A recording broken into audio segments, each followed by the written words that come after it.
Welcome to another episode of Dev Codigo and Happy New Year guys! So for this video, meron tayong PC build for a client. So this is our very first client build. Okay, so actually dapat December pa ito pero we've been busy for the past few weeks dahil sa work. Pero here we go!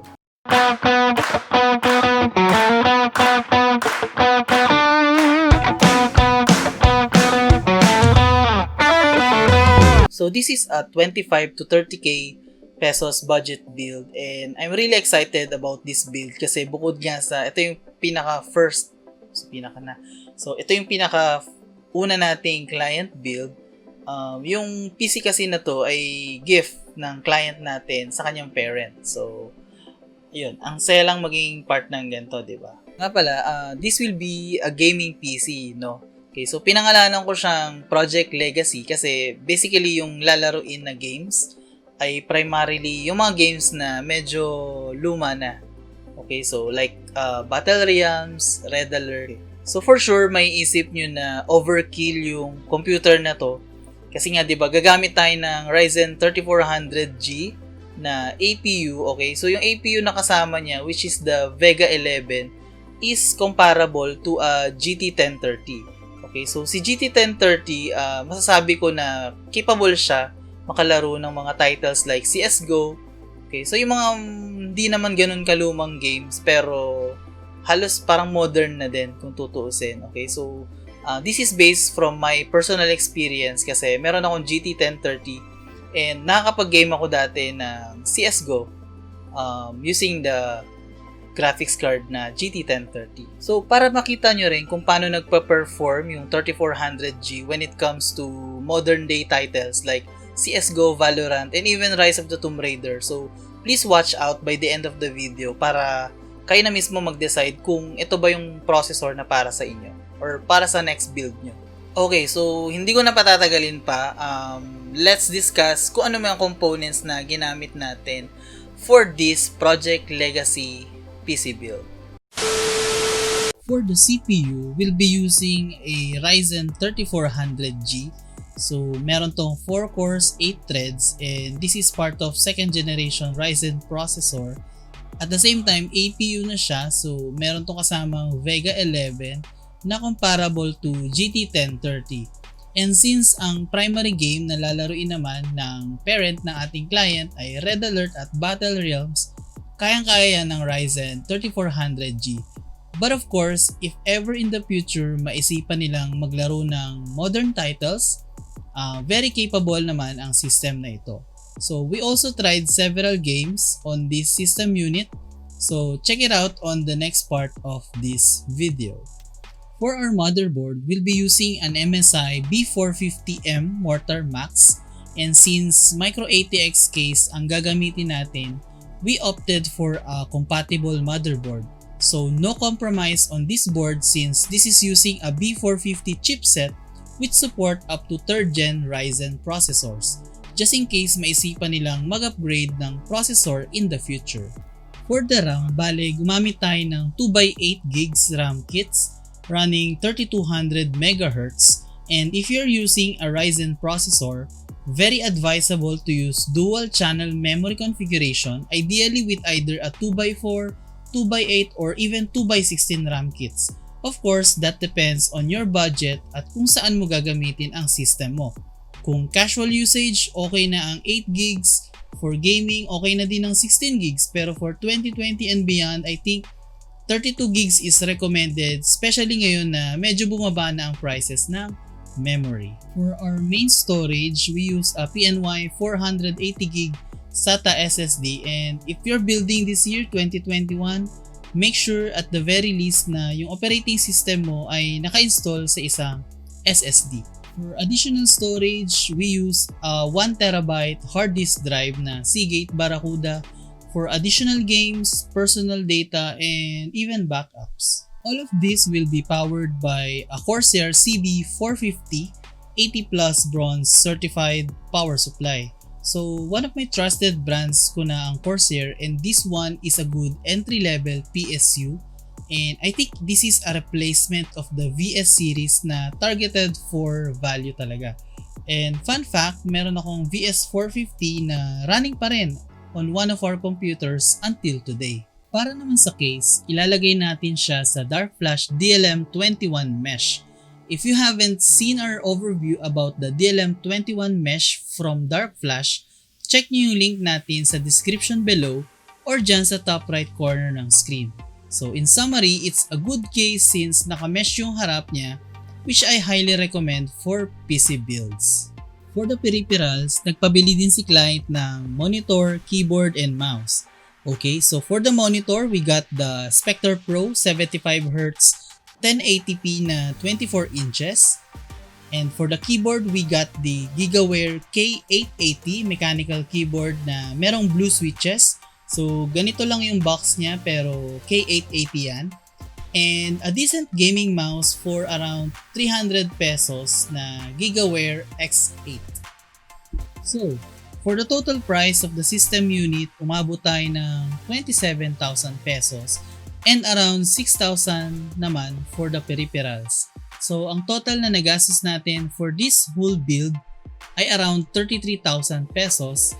And since in-order natin everything online via Lazada, meron tayong shipping fee of around 665 pesos naman. So, what about performance? For this price point, I would say na sulit yung budget natin for a 4 cores 8 threads na computer.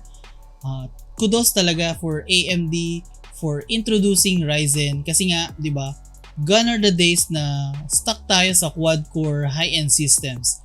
Parang sa panahon ngayon, parang quad core should be on the bit of the low end side na. And for the benchmark, try natin maglaro ng modern titles like CSGO, Valorant, and even Rise of the Tomb Raider. So for CSGO, nakakakuha tayo ng around 60 to 80 FPS average. And nagtry din tayo ng Valorant na isa ding sikat na nilalaro ngayon. So for that, nakakuha naman tayo ng 100 frames per second average. So nagtry din actually ako mag-benchmark ng AAA title like Shadow of the Tomb Raider.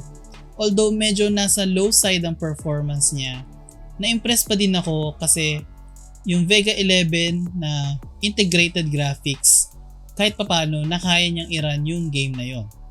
Okay, so natapos naman yung benchmark at 23 FPS. So mararan mo yung game kaya lang I would say honestly, hindi magandang experience yung frame rate na yun. Okay, so I guess you have to upgrade more kung yun yung game na gusto mong laruin. So that will be all the parts na gagamitin natin sa PC build na ito and the reasons bakit natin sila napili. And for those people na interested na matuto din kung paano mag-build ng computer, please comment down below kung may questions kayo and don't forget to subscribe and hit the bell notification para once na ma-publish ko na yung PC build guide na gagawin ko soon, ma-notify kayo at makita nyo agad. Okay? Pero bago yung PC build guide natin, so I'd like to share some tips, especially for those na beginners sa PC building. So number 1 is always refer to your motherboard manual. So either kasama yan dun sa box ng motherboard nyo or it can be a downloadable file na. So mas preferred ko nga yan kasi mas less yung basura. So downloadable file siya from the internet. So make sure lang na tama yung model na kinukuha nyo. So yung manual na kinukuha nyo from the internet is exactly for that specific model na meron kayo. Okay, so kadalasan ginagamit ko yan for the front panel connectors. And for today, since nag-start nga akong gumawa ng PC build na may RGB fans, so yun na din yung nagiging reference ko kung anong klaseng RGB fans ba yung pwede dun sa motherboard. Especially kung gagamit ka ng pagsisync nung RGB fans mo, especially mga addressable RGB fans, dun sa motherboard mo mismo. Okay? Kasi may mga RGB fans or LED strips na may kasama na silang yung hub nila mismo. Pero kung gusto mo na motherboard mo mismo yung magkocontrol ng ilaw, kung ano yung klaseng lighting effect, so yun. One of the best reference yun kapag ka nagbi-build ka ng PC. So always refer to your motherboard manual. Another tip, so number 2 is I usually test outside of the case. So what I mean is i-assemble ko yung motherboard, yung CPU and RAM at itetest ko na sila kung gumagana ba, at least pumapasok sa BIOS before ko sila ilagay sa case. Okay, so depende yan sa processor nyo pala kung APU yung gamit nyo or hindi, kasi baka mas kailanganin nyo or kailanganin nyo pang maglagay ng graphics card para ma-perform yung test na yun. But anyway, it will save you from the hassle of disassembling the whole system kapag ka nalaman nyo na may faulty component pala dun sa ginagawa nyo once na na-assemble nyo na lahat, or even minsan nakapag cable management ka na, dun mo palang itetest, medyo mahirap yun, di ba? Medyo kakain ng oras yun kapag ka hindi pala gumagana yung system mo or at least one part mo. Okay, so number 2 tip, mas maganda kung itetest mo na siya bago mo siya i-assemble dun sa case. Okay? So, that will be all for the parts and some tips para sa mga baguhan sa PC building. Now, here's a short time-lapse kung paano ko siya binuo. And after that, a short montage na rin kung ano ba yung kinalabasan ng ating PC build called Project Legacy.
So in terms of upgrade, so pwede siyang pumunta siguro with Ryzen 5 3600 or even 3700X.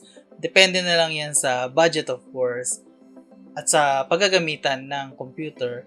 Pero yung motherboard niya kasi na B450 Mortar Max is already ready for Ryzen 3000 series. And since magna-non-APU ka nga, kumbaga upgrade ka man, of course, mas better talaga yung non-APU. Pero kakailanganin mo ng graphics card. So sa graphics card naman, you have either AMD or Nvidia as your primary choices. Tingin ko dahil may supply problems pa rin at the time of creating this video, yung mga RTX 3000 and Radeon RX 6000 series, tingin ko mas okay pa rin bumili ng yung previous generation. So that's RTX 2000 or Radeon RX 5000 series. So depende na lang yan dun sa budget mo. Okay? So ang pinaka-suggestion ko dito is to watch and read reviews dun sa combination ng CPU, GPU, game, at resolution nung lalaroin mong game. Kasi dun mo malalaman kung ano ba yung pinakasulit bilhin pagka yun yung madalas mo namang lalaroin. Okay, so pwede kasi bumili ka ng sobrang powerful na graphics card and processor, pero yung game at resolution na lalaruin mo naman ay hindi naman ganun ka-demanding. So parang nakakasayang lang, di ba? So baka sobrang daming frames na pinoproduce ng graphics card mo, tapos yung monitor mo din, di ba? Factor din nun. Yung monitor mo is 60 Hz lang. Okay? So yun lang naman yung point ko. Para lang sulit yung pera natin. For the memory naman, since may forceless yung motherboard natin, so pwede pa siya mag-upgrade ng additional 2x8 or even 2x16. So depende na lang yan sa paggagamitan ng computer. So kung yung paggagamitan mo ng computer ay medyo memory intensive, so I highly suggest na bumili ka na as much as memory as you can, kasi nga medyo nag-normalize na yung prices ng memory as of now, pero in the near future we don't know. So yeah. Okay, so additional component na pwede pang i-upgrade dito is yung memory. Okay, so hindi natin na-utilize yung M.2 slot. So just in case in the near future mas kailanganin pa ng mas faster reads in terms of storage ng PC na to, so pwede tayong mag-upgrade into an M.2 NVMe, dahil yung difference in price ng SATA SSD and NVMe SSD medyo konting difference na lang. Okay, so another thing to upgrade in the future just in case. And that's it for our very first client build. I hope na na-enjoy nyo tong video na to. And just in case may question kayo related to this video or any other video, so please don't be shy to comment down below. So I'll be happy to answer your comments. And hopefully nakasubscribe na kayo, dahil marami pa tayong gagawing videos in the future like this one. Shoutout pala sa client natin, and hopefully nagustuhan ito ng dad mo, and siguro by this time naglalaro na siya ng favorite games niya using this PC. Okay, so once again, Happy New Year to everyone, and looking forward to more videos like this in tech and programming and any other things na related dito sa ating ginagawa. Okay, so once again, this is Dev Codigo. Cheers!